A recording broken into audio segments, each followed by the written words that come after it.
through a 2013 drama thriller movie called Notes on a Scandal. The movie begins with Barbara Covett sitting on an outdoor bench, staring into nothingness at a park. As the narrator talks about secrets, the next scene shows Barbara writing something in her diary. Then, she makes her way to school early. There, she sits on her bench and watches from her window as little children flood into the school building to start the new term. As the day progresses, Barbara makes her way through the hubbub in the school courtyard before beginning her class. Time passes and her lecture comes to an end. Later on, Barbara attends a meeting with the principal and other teachers in the school. The principal, Sandy Pablum, collects each teacher's reports when the new art teacher, Sheba Hart, waltzes in. Sandy appreciates her arrival and continues collecting reports. It's Barbara's turn to submit her report, which she does. However, Headmaster Sandy isn't impressed as Barbara submitted a very honest report about the examination rates of the kids in the school.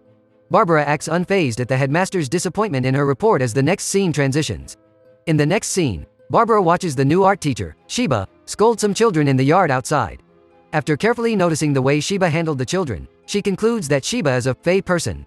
Shortly afterward, a boy named Stephen Cannoli celebrates his victory in a game.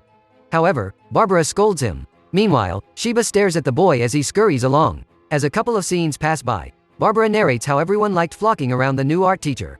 After the afternoon lunch, Brian, another one of the teachers, walks into a teachers-only lounge.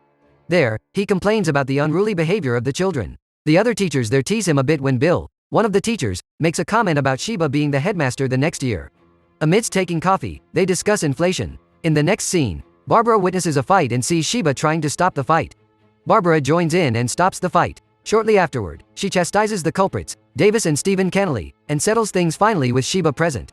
After shunning the boys, Barbara and Sheba introduce themselves formally. Up next, Barbara spectates Sheba in the courtyard as she awes at how pure Sheba was. Then, the duo gets lunch at the school cafeteria as they discuss the gimmicks of effective teaching. After their lunch, Barbara invites Sheba for coffee. Another teacher named Sue joins in. At the coffee shop, the trio discusses Sue's pregnancy with Sheba congratulating her. After their coffee date, Sheba invites Barbara over to lunch at her place on Sunday. Barbara accepts the invitation happily and makes her way to Sheba's on Sunday.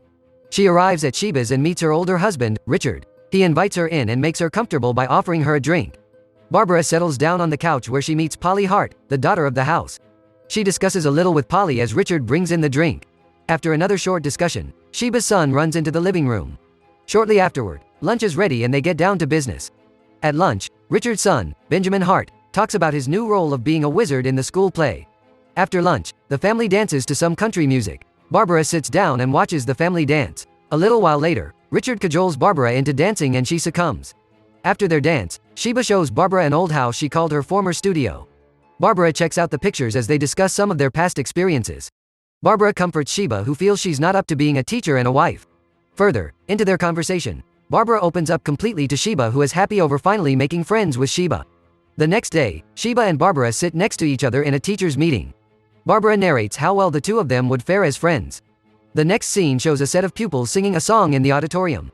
Barbara notices Sheba's absence and walks out of the auditorium to check things out. She arrives at a secluded area in the school only to see a woman and a student sharing a romantic moment. Turns out the woman was Sheba and the student was Cannoli. After the horrendous thing she saw Sheba do, Barbara goes back home confused. The next day, Barbara calls Sheba on the phone and invites her to her home. Later that evening, Sheba and Barbara sit outside a pub and Sheba narrates the events which warranted her and Steve Cannoli, the pupil from earlier, having the affair. She explains that Steve did a drawing of her and presented it to her. Upon noticing how good he was, Sheba talks to the headmaster to let Steve have some time to learn his craft.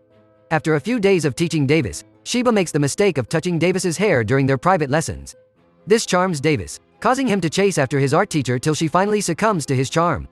During Sheba's narration, Barbara chastises her new friend about the absurdity of the matter, seeing as Steve was just 15 years old at the time. Sheba says she just couldn't resist Steve's charm. Back in the narration, Sheba lets Barbara know she and Steve had their first romantic moment at a train yard. After the romantic session between teacher and pupil, not student, Sheba sleeps off right at the train yard. Steve wakes her and they share a goodbye kiss. Back in reality, Barbara finds out that the affair between her friend and Steve had already started before they met. Clearly full of disappointment, Barbara almost unfriends Sheba. However, she had a change of heart as she seemed to develop another agenda. Sheba invites Barbara inside the pub. Together, they share a drink and Barbara tells Sheba she has no intention of reporting her to anyone. Sheba jumps for joy and she thanks her friend for keeping the secret. Little did Sheba know there was something sinister Barbara was cooking up.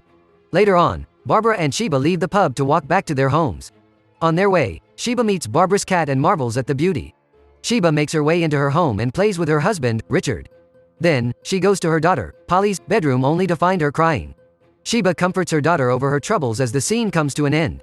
In the next scene, it's Christmas, and Barbara is seen at a party dining with some elderly people. Meanwhile, Sheba is at her home attending to some Christmas guests when a text from Steve comes in. She checks out the inappropriate text and smirks a little bit. Later that night, she overhears her relative whispering something bad to her husband. Very early the next morning as Sheba takes out the trash and Steve pays her a visit. He gives her a pendant as a Christmas gift. Just then, Sheba informs Steve that they have to stop their little affair before things get out of hand. Steve sees through her bluffs and kisses her. Sheba succumbs yet again. After their activity, Sheba walks back inside the house, crying. At that moment, Barbara is seen writing about how similar her life and Sheba's life have been. Just then, Marjorie, her roommate, comes in to talk to Barbara about her love life. Barbara seemed uninterested in the conversation. In the next, Steve and Sheba go at it again. This time, it's under a train track. The next day, Sheba gifts her friend, Barbara an Asprey Porsche. Barbara accepts the gift with happiness and smiles at her friend. That night, Sheba gets down to business with Steve again. This time, she's more into the boy. Further, into the night, Steve finds out his art teacher suffers from Down syndrome. That same night, Barbara finds out that her cat would be gone anytime soon. The next day, Barbara visits Sheba to talk about her dying cat. After their discussion, Barbara tells Sheba about her high school experience. As she does this, she holds Barbara's hands and Sheba gets involved a little bit and stops her friend midway. Barbara retreats abruptly as she notices a boy in a hoodie walking into Sheba's garage. Sheba immediately tries to cover up for Steve, all to no avail. The phone rings and Barbara rushes to pick up the call. After confirming Steve was the boy entering the garage, she storms out with Sheba following her. Sheba begs Barbara to forgive her. This doesn't work as Barbara was more disappointed than anything. Before entering her car, Barbara slams some words of sense into her friend, telling her to end her little affair before it was too late.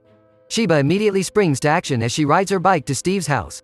There, she meets with Steve and finds out all he said to her was a lie. His father wasn't bad and his mother wasn't in the hospital as he said. Disappointed, Sheba and Steve talk things out. Later that night, Barbara meets with Sheba in public and hugs her tightly. After their shared moment, Sheba gets back to writing in her diary. As she narrates her story, a series of scenes unfold, showing Barbara and Sheba in their school, teaching the pupils. As the days go by, Barbara narrates how perfect she and Sheba were together. One cold evening, Barbara and Sheba sit on a public bench and discuss depression and some other serious illnesses. As they discuss, things get romantically weird between them. The scene ends with nothing special happening between the duo. Up next, Barbara is at the vet shop with her cat in her arms. The vet advises her to say goodbye to her cat before it is too late.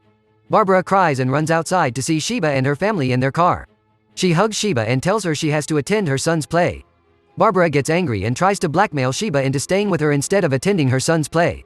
As things get heated between Sheba, Richard, and Barbara, Sheba decides to follow her family instead. This annoys Barbara as she cries over losing her cat. That night, Brian visits Barbara in her home. Upon entering the house, the duo has a nice little chat before discussing things further. After settling down, Brian asks Barbara if Sheba ever mentions him. Barbara teases Brian about his question as the conversation seemed to center around that very question. Meanwhile, Sheba attends to her family. After Barbara's discussion with Brian, she hits the shower and goes to sleep. Later on, she visits Richard and his wife. As they discuss something, someone arrives at Sheba's house and bangs the door. Turns out it was Steve Connolly's mother and father. Upon opening the door, Steve's mother hits Sheba. Everyone immediately rushes in to stop the fight as Richard ushers his kid upstairs. Moments later, all hell breaks loose. Richard chastises his wife for the affair she was having with a teenager. Things don't end well and the next morning, there's a scandal in school. Reporters storm the school to scoop up the news. After all the hubbub, Barbara is in the headmaster's office. There, Sandy scolds her over holding out on the matter and not telling earlier. Barbara acts unfazed at first, but this doesn't last. Soon, she becomes someone every teacher avoids in school. Barbara makes her way out of school and back to her home. She meets with Stephen on the way and runs into her house. Barbara soon makes the realization that Stephen knew she spilled the beans. She also suspects Sheba knows too. Later that afternoon, Barbara pays Sheba a visit. She meets a crowd of reporters outside and makes her way to Sheba's backyard. She comforts her friend as they sit down to discuss the matter. Barbara invites Sheba to her home should Richard decide to chase her out. After talking with her friend, Barbara sees Sheba out of her own house. Richard says his goodbyes to his wife as she leaves for Barbara's.